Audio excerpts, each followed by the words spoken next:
of January. I'm Stephen Ridgway, and I'm here with E.T., aka Eliza May Austin.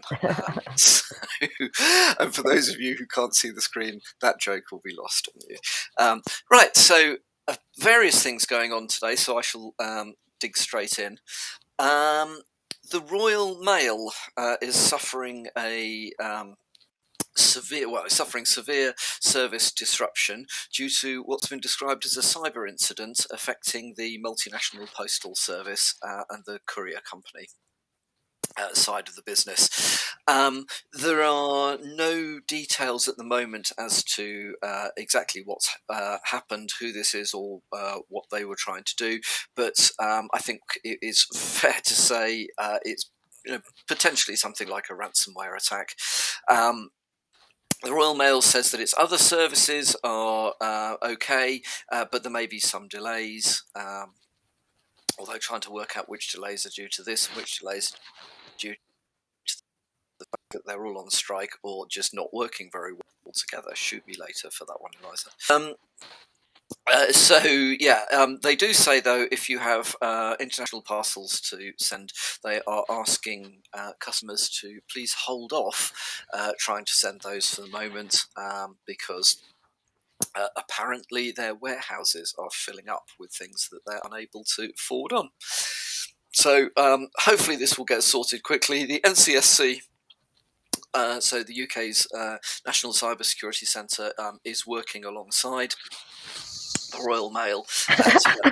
You keep smacking your lips together like you're eating a donut or something. Do I? Not intentionally. I'm sat here getting hungry. I need my breakfast too. So the NCSC is working with the Royal Mail and the UK's National Cyber Security.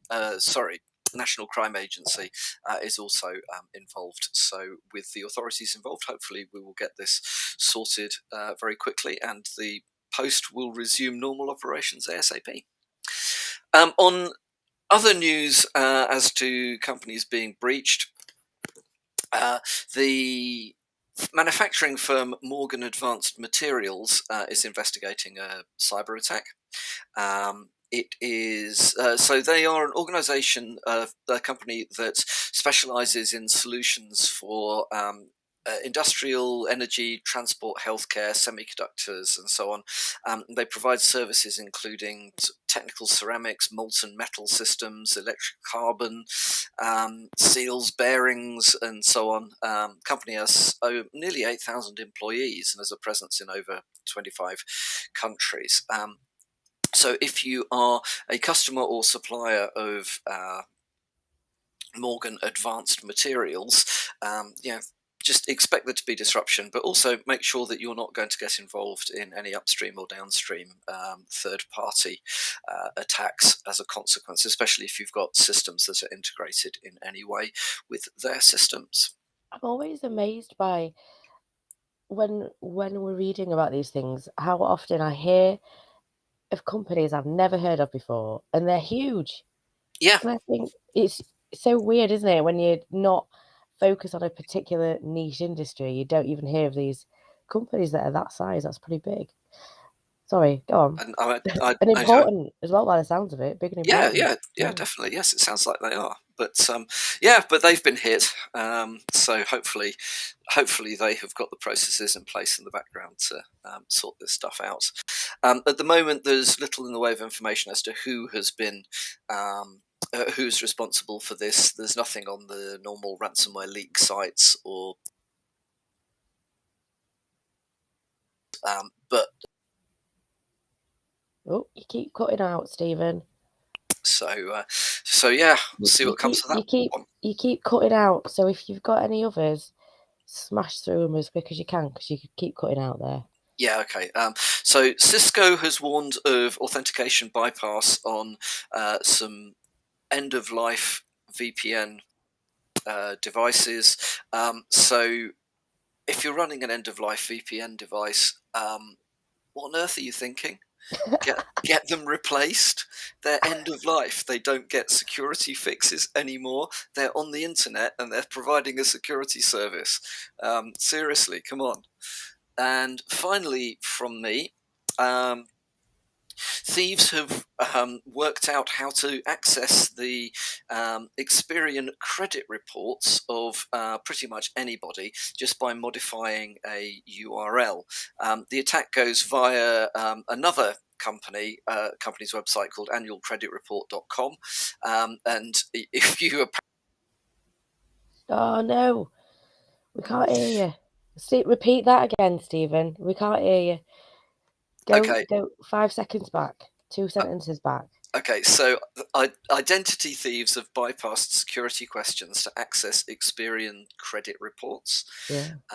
If you go to, or if you went, it's been now fixed, but it took a long time for people to realize. But if you go to annualcreditreport.com and append some directories to the end of the URL, you can bypass the security questions, and in order to get somebody's credit report, you only need to know basic details, sort of name, address, date of birth, those sorts of things. Has been fixed, but it is a timely reminder to make sure that you are actually securing websites properly. If you're holding personal information in a database behind a website, takes security seriously. And that's all from me. That's shocking that a path traversal vulnerability that basic. I mean, I'm not saying it was a basic attack. I don't know. I've not read that one, but that's that's like OWASP top 10 1999. I know, absolutely. That's really shocking, isn't it, for a company that holds that kind of data? I've not read the article, so that would be it is simple. It apparently is simple. It has been fixed now, so at least that's a step in the right direction. Shocking. But it shouldn't be there in the first place, and it's really easy to test for this sort of stuff. ... See what comes up.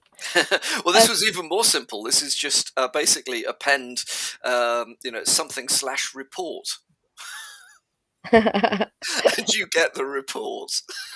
I don't know. Do you know if I came across that? If I was nefarious, which I'm not, I'd be typing in all my favourite celebrity names. I'm joking. I don't have a favourite celebrity. I hate them all. Okay. So, US domestic flights were grounded yesterday for several hours due to technical glitch. There has been reports that it's actually ransomware, but it's not been confirmed. So, there's some things saying ransomware, but more things are saying technical glitch. Could mean the same thing, let's be honest. If I sound absolutely horrendous, it's because I don't know. I seem to have a cold, but I don't know. So the glitch is supposedly with the Federal Aviation Administration Systems, abbreviated to FAA, and this system in particular is referred to as NOTAM. NOTAM. I'm gonna go with NOTAM there, and that's short for Notice of Air Missions. Okay, and it's really important because this alerts pilots to potential hazards en route, so while they're flying. A US Senate committee, I don't know what that means, will now examine the causes of this glitch and determine whether or not it was a cyber attack or a bug or what. We don't know. So a statement released by the White House has said there's no evidence of a cyber attack. So interesting. It's in all the cyber news, but it's not confirmed as a cyber attack. So that one we'll sort of keep you posted if anything comes out today.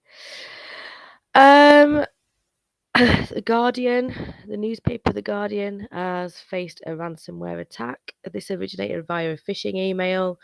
The email was sent out to Guardian employees on Wednesday, and the attack, originally covered by the cyber news team, was responsible for disrupting access to newspaper, internal corporate financial systems, everything basically, even accessing the Wi-Fi in the buildings.